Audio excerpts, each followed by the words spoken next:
What's up, my fellow small business supporters? I am Savvy, and if you couldn't tell, my office is a hot mess right now, but unfortunately I don't have time to clean it, which is why we are going to be taking this show into another room today.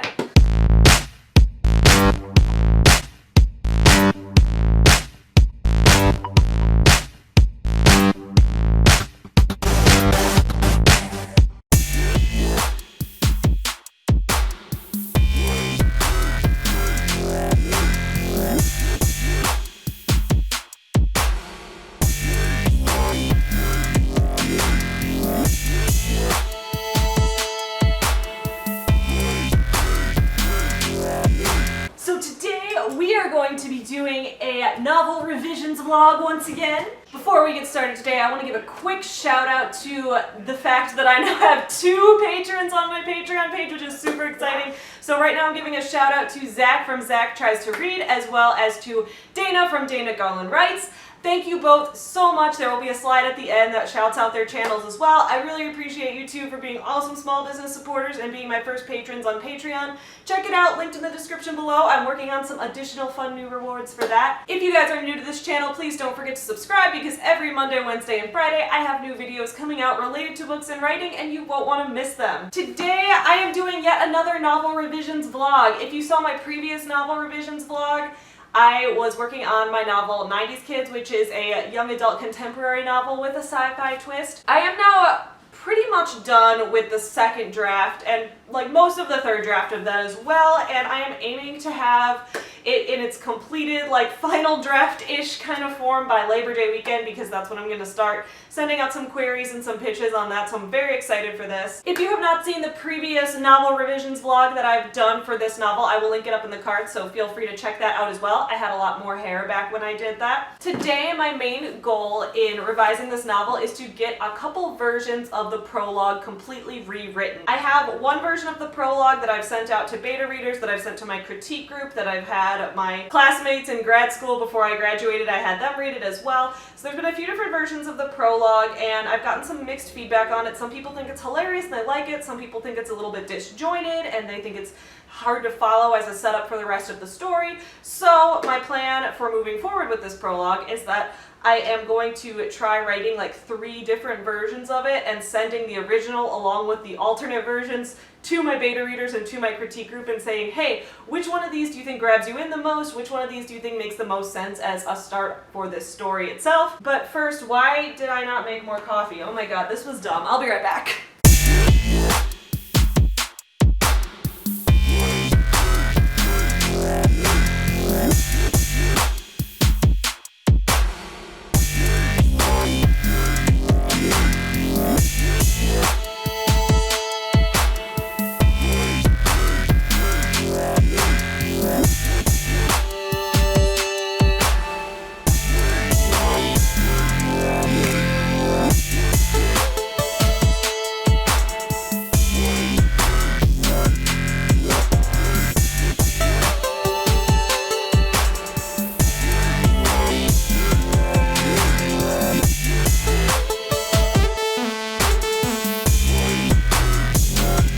So I've got my coffee, I've got my notebook where I'm going to be handwriting a couple different versions of the prologue, I've got my laptop where I need to pull up the current version of it so I can reference that as needed, and let's get started and see what happens.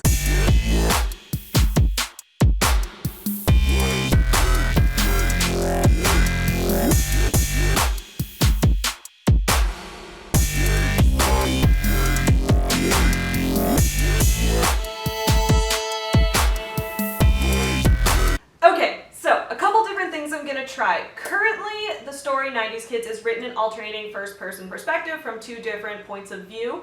This story is about 2 different girls, one who's born in 1990, one who's born in 1999, on both of their 16th birthdays, so in 2006 and in 2015. Both of them get into separate time travel accidents while taking their driving test, which sends them both back to 1989, the year that the time travel first started getting developed in the first place. While they're there, they meet each other and they fall in love and are trying to get back to their own time periods while also battling with their feelings for one another. Right now, while the main part of the novel goes back and forth between these two girls' perspectives. The prologue is not told in either of their perspectives. It is told from the perspective of the older sister of one of the main characters who knows a lot more than she lets on about everything that's been going on and has a big reveal later on. So the prologue starts to kind of foreshadow and hint at that. I'm not sure though if I should maybe switch to telling the prologue in third person instead, and it would still be focused on this character who's not one of the main characters. Would be focused on what she sees, but maybe telling it in like a closer, limited third person from her perspective instead of telling it in yet another first person perspective that never comes up again. I don't know, I think that might be throwing people off at the beginning when they see like, oh, the prologue's in Jenna's perspective, and then chapter 1 is in Bex's perspective, and chapter 2 is in Nicole's perspective, and they're like, oh my god, how many perspectives are we getting? Well, we're only getting 2, but I also kind of want to keep it in Jenna's perspective because right now the opening line is, I slapped a bitch at the DMV when I was 16. If I picked up a book and it was like, I slapped a bitch at the DMV, I would be like, yeah, tell me more. So, I don't know. I don't want to get rid of that opening line. Like, could I make it in third person and be like, Jenna slapped a bitch at the DMV when she was 16? Yeah, you know what? Why not? This is my fucking novel. I'll do that if I want to. Here we go.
Never write in third person. This is weird. Like I was totally on board a minute ago when I was writing Jenna slapped a bitch at the DMV when she was 16, but now everything else that's following is like weird. Like it's weird writing this in third person. I'm not sure how I feel about that.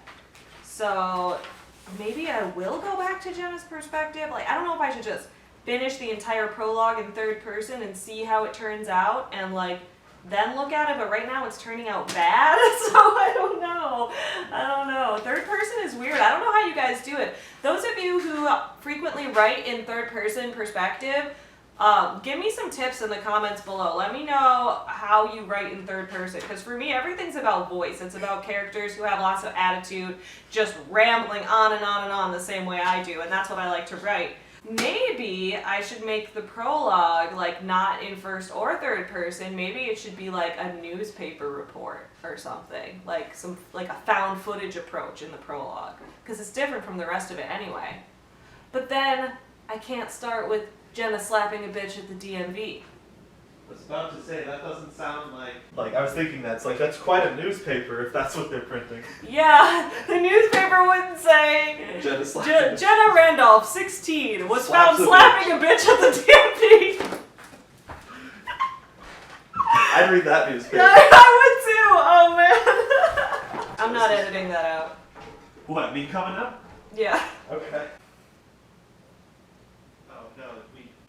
Okay, the other thing that's giving me trouble is that the prologue has to be in past tense. The entire rest of the novel is in present tense, other than a couple flashback scenes. I like to write in first person present tense in alternating first person point of view, which I know is not like the most common style of writing, I guess. I mean, maybe it is. I don't know. Maybe for YA it's fine.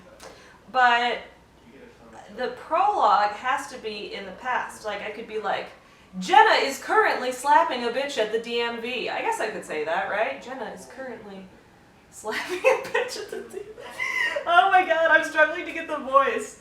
Because that would be weird to start off a novel in first person saying, I'm slapping a bitch at the DMV currently as we speak. I know one thing thing for certain. I know that the prologue is starting off, the whole novel is going to start off with Jenna slapping a bitch at the DMV. Who is the bitch that Jenna slaps at the DMV? Well, I'm not going to reveal that to you guys. That is a big reveal that comes later in the novel, so you're just going to have to read and figure that out. But it's very important that this is how it opens. Now, does it open? Right now, the reason it opens in past tense is because Jenna is 21 years old, looking back at being 16 and slapping a bitch at the DMV, and now the reason, like, after getting in that DMV fight, a chain of events is set off that ruins her plans to celebrate her 21st birthday, which is eventually leads to Jenna getting in a fight with a bouncer at the bar and then learns about time travel. That is just a totally normal summary I gave. So basically, I need Jenna to get in a fight with the not with the DMV. Wouldn't it be great if we could all just slap the DMV? No, Jenna needs to get in a fight at the DMV and then needs to consequently learn about time travel. I'm thinking of ways to alter the chain of events. I don't necessarily want to have Jenna be turning 21 and looking back on that as the moment when this started, because some of the feedback I've gotten on the prologue, like in the version where it is now, people have said like, oh, you already have like multiple time periods going on in the prologue, you can't have like a flashback within the prologue. Well, not like you can't, not like there's a rule on this, but more like it throws you off a little bit at first before you get a chance to get immersed in the story, which I kind of agree with. I think I am trying to kind of balance too many things at once in the prologue, which is why I want to keep it all in the DMV. You know how people say like all first drafts suck? I think second drafts suck more, because your first draft, you're just writing whatever in your heart. It just flows out of you. And then the second draft, you're like, now I have to make this work. So now you're writing things because you have to, for them to like make sense or whatever. And as a result, now you feel like you're trying too hard, and now writing is like, let me get through this. Jenna slapped a bitch at the DMV when she was 16. It wasn't her proudest moment, but then again, it'd be pretty sad to have your proudest moment happen at 16 years old right before your driving test. Okay, maybe this prologue is working. I'm just going to continue with this.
Most of the prologue, trying it in third person past tense.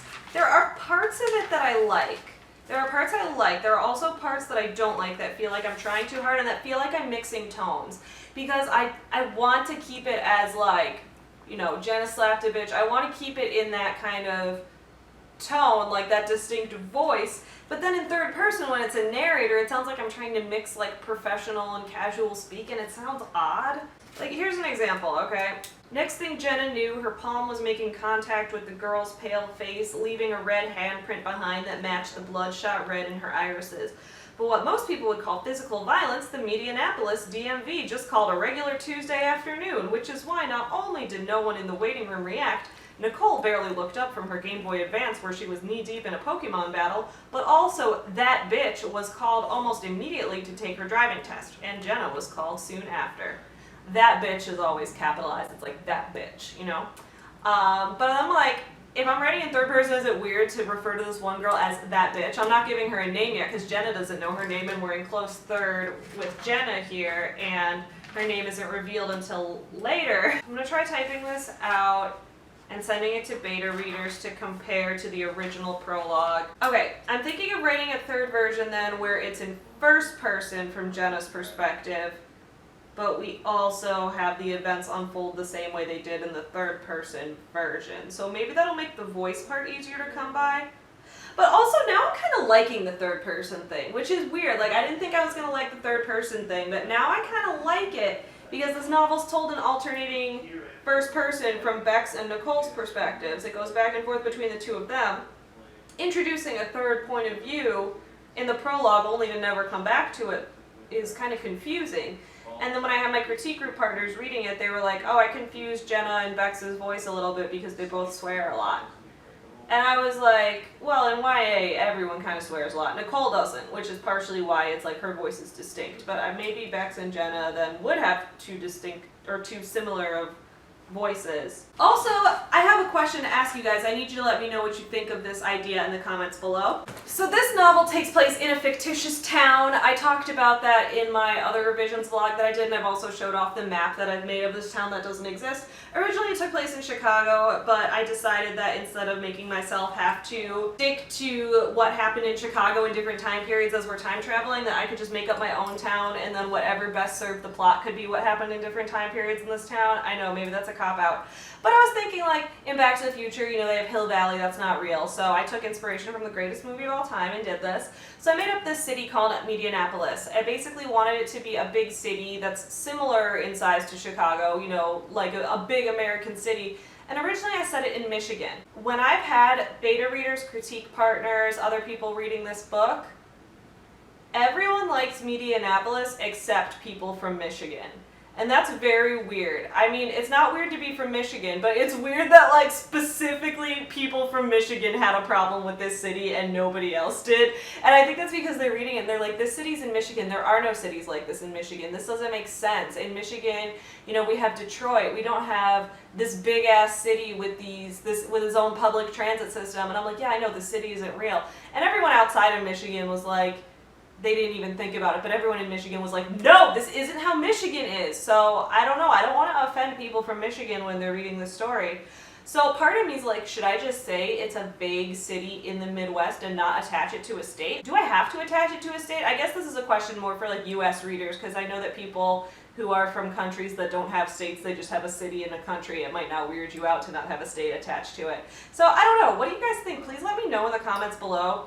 When I wrote Beauty King, that takes place in a town called Gray Acres, which just is vaguely in the Midwest as well. It's not attached to a state. No one's had a problem with it not being attached to a state. So, if I never specify the state and just say Medianapolis is a big American city in the Midwest, is that cool? Will people be cool with that? Will you guys be cool with that? That like this city just exists in the American Midwest and like we're cool with that? Is everyone okay with that? Let me know in the comments below, please. Alright, officially shifting into third person. Jenna slapped a bitch at the DMV when she was 16.